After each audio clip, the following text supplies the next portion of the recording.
My name is Juan Talavera, and I'm a Spanish and flamenco dance performer.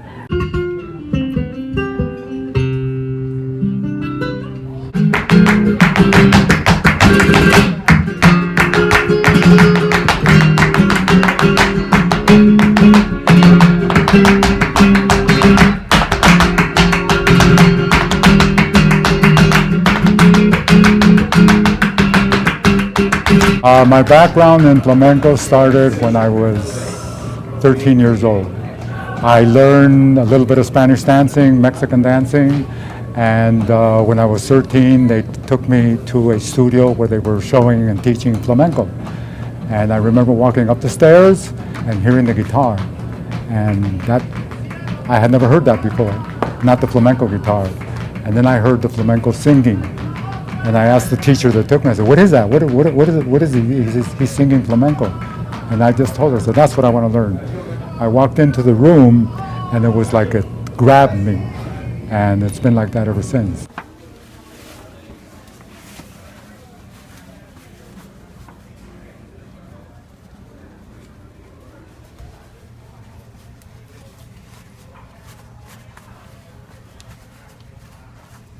This is the gypsy casual look.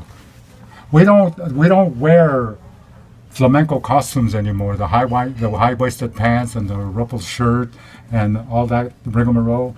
They don't do that anymore. I think they do it, but in fact, we do it in our show also. But basically, I look like a real estate salesman.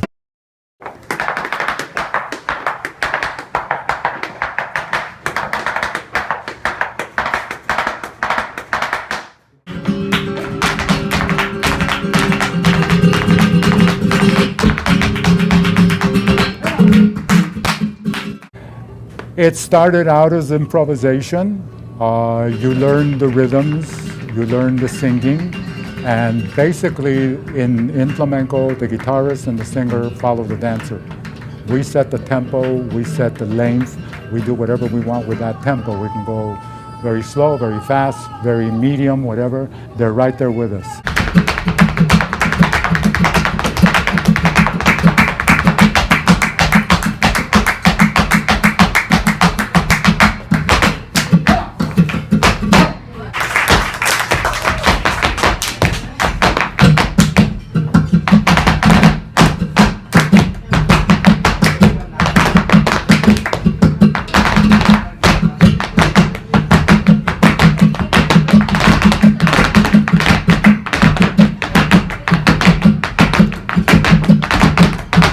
Flamenco was created by the gypsies that live in Spain, a very poor people, and that's all they had to do. They didn't have TVs, they didn't have iPads, they didn't have any of that stuff. They just have themselves, and half the time you don't even need a guitar.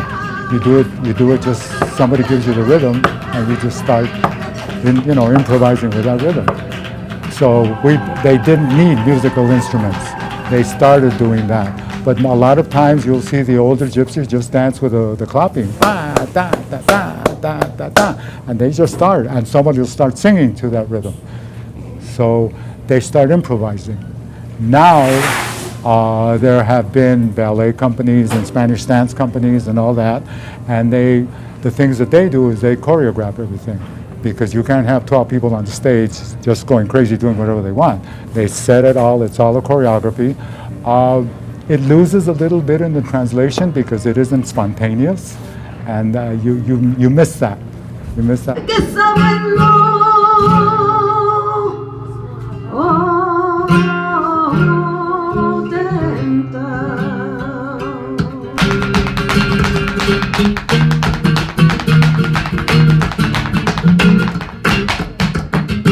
Well, the LA flamenco audience, there's a lot of people that like flamenco.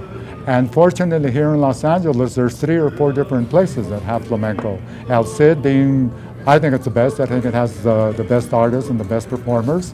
There's a place called La Luna Negra.